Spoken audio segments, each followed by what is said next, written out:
What is up, you degenerates? It's time. We're back once again for another full-length YouTube video. That's right. It's your boy TP3 Bets back in the house, baby. It's college football game week. We finally have a real slate. Last week, we went 2-1 on the slate, so we're trying to build on that this upcoming week, guys.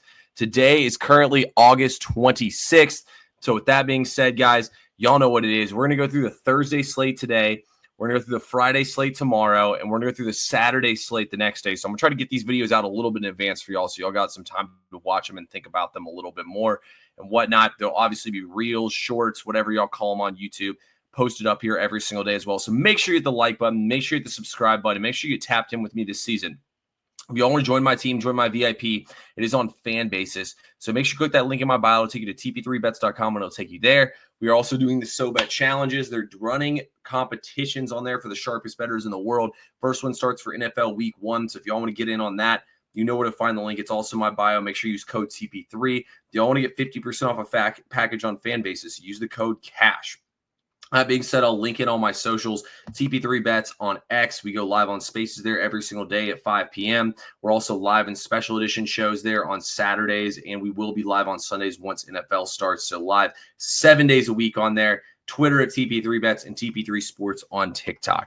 But with no further ado, guys, let's get into these games. We're about to run through every single game for the Thursday action for y'all. Where is my DraftKings at? Here we go. Let's do it, guys. All right.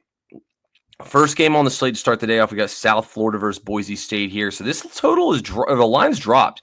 You could have got 6.5. You could have got it. I mean, shit, you could have got South Florida at 10.5 at this point. I'm leaning towards Boise State here with 5.5s flashing. I'm going to wait to see if we get all the way to 4.5. At 4.5, I will bet Boise State in this game. South Florida, the 16th worst defense in all of college football last year. I don't think that's just fixed overnight. But it is going to be in the 90s in this game in Tampa, Florida at 5:30 p.m. It's going to be hot as piss. I also like the over in this game at 63.5. I mean, Alex Golesh, he's from the Tennessee head Josh Heupel coaching tree, so he's going to have a high-powered offense here. Byron Brown is back. They have a good offense when Brown's in there. Once Brown got hurt last year, this team died, although they did catch first in the bowl game. Insane game. They went on a 2-point conversion. But yeah, I like Boise State still. Just because you don't have Ashton Jeanty doesn't mean anything. This team's still loaded. Maddox Madison's going to be back here at quarterback. This is going to be one of the best teams in the G5, I still think.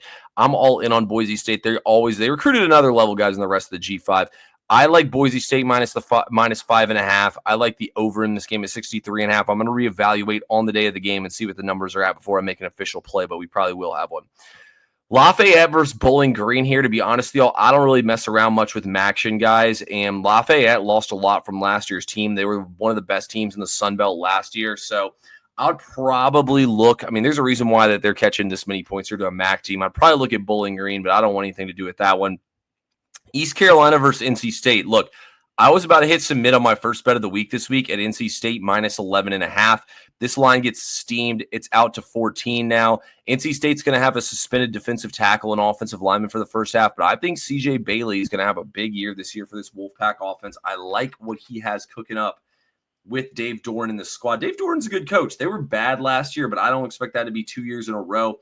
East Carolina has been trashed the last couple of years. They did actually beat them in a bowl game, so this is an immediate revenge spot. I think NC State takes them out behind the woodshed and runs them off the field here. I would still lay 14 here with the Wolfpack in this game. Next one up here, Jacksonville State versus UCF.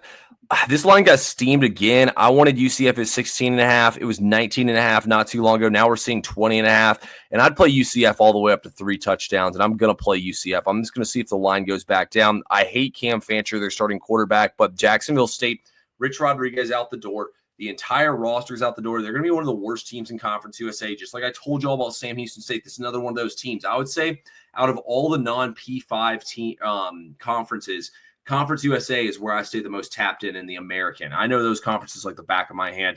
I know a ton of Conference USA as I'm very much in the region for them. Jacksonville State is going to be a year zero rebuild for them. They'll probably be good in the next 2 to 3 years, but this is going to be a terrible season for them. I think UCF comes out here, guys, and wins this game by 40. This is also your first game with Scott Frost as the head coach here. This is a perfect spot. UCF, circle the wagons, take them to Pound Town. I think the final score of this game is going to be like 45-7 or something like that, or like 38-7, which is plenty enough for us to cover. I would take UCF up to 21 points in this game. Wyoming versus Akron. Once again, not a huge Maction guy. Wyoming, when they play at home in Laramie, it's one of the hardest places to play in all of college football because like the weather and the wind and whatnot. A lot of teams, really good teams, get upset there. I'm staying away from this game altogether. I mean, Akron is not a great team either, but there's a reason why they're catching 6.5 at the crib. I could be mistaken, but I think Akron might have lost. One of these teams that's in the it was Kent State lost every single game in the MAC last year. So yeah, I don't think Wyoming's gonna be worth a fuck. I don't think Akron is either. I think if you bet on this game, you better have a really strong angle.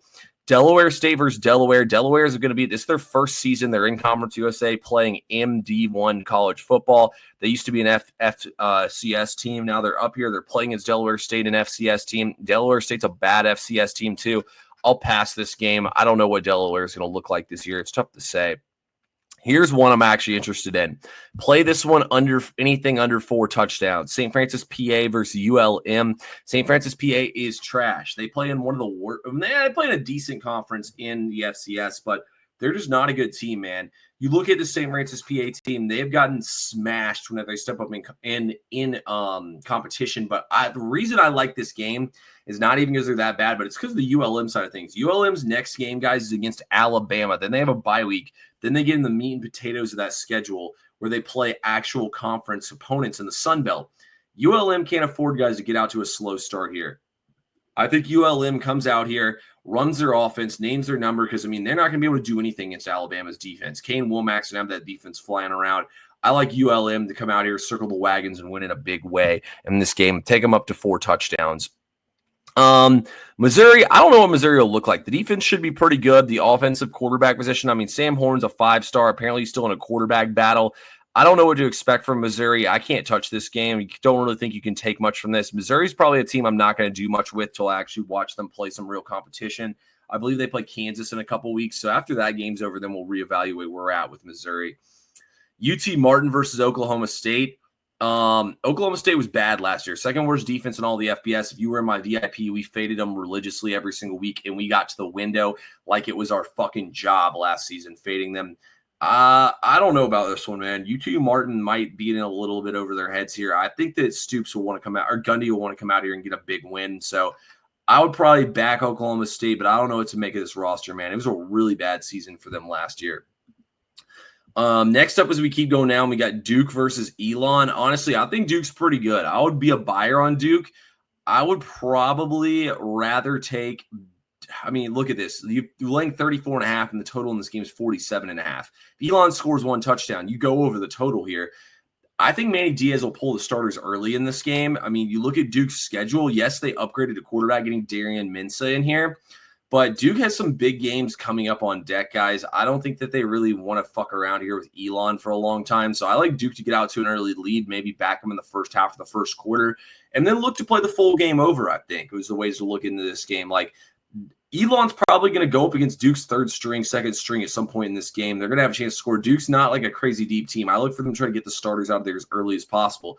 Somebody fucked her. I think it was Wake Forest or NC State messed around with Elon longer than they should have last year. We keep rolling down here. Buffalo versus Minnesota. This one got hit. It was 19.5 earlier in the week. Minnesota lost their defensive coordinator. They don't have a lot of returning production right now. I like PJ Fleck. Buffalo, though, is going to be a competitive team. This was my pick to win the MAC for this upcoming season. So maybe the Bulls can come out here and give them a little run for their money. 17.5. It's a low total at 44.5. I would take the points here with Buffalo. This is a really low total. Next up, we have SF Austin versus Houston. Jeez. All these team names. SF Austin, though, versus Houston. Houston does bring in Connor Wegman, transfer quarterback from Texas A&M. I'm a Willie Fritz guy. I wanted to buy them last year. It was too soon. This year, I definitely want to buy into Houston, what they have going on. I don't hate them minus the 22.5. I haven't researched SF Austin just enough yet. This game's in consideration to make my VIP card. I don't hate laying them here with them. I think this game will be an ass whooping from start to finish. We got 3 more games left on this Saturday slate. I'm going to give you all a best bet, obviously. Nebraska versus Cincinnati. I mean, Nebraska's probably going to be super public here, but I like Nebraska. Y'all know I'm on Nebraska's win total over 7.5 for the season long. I like Dylan Raiola. Matt Rule in year 3 takes his biggest jump. He's won double digits at Temple and at Baylor in year 3. I think this is a great spot, honestly, for Nebraska. They made a bowl game last year. I mean, people are picking them as a dark horse to win the college football playoff. I don't think necessarily they can make the college football playoff, but I don't think winning 9 games out of the question here for them. I'm not a Scott Satterfield guy. Sorsby, Cincinnati quarterback, he's not bad. Cincinnati has a decent roster, but I just think Satterfield's a terrible head coach. Like Louisville, one of the better spots to coach in all of college football. It's low-key actually a great athletics school, great athletics department. He couldn't even go bowling there. He almost did. He embarrassed them, got fired. I don't think Scott Satterfield's going to get it done here, guys. I really don't. I'm anti-Scott Satterfield. I was actually really high on Louisville when he went there. He was a total embarrassment. I was wrong about that program in general. I would go with Nebraska here. By the way, this game's played in Arrowhead Stadium, so it's a neutral site.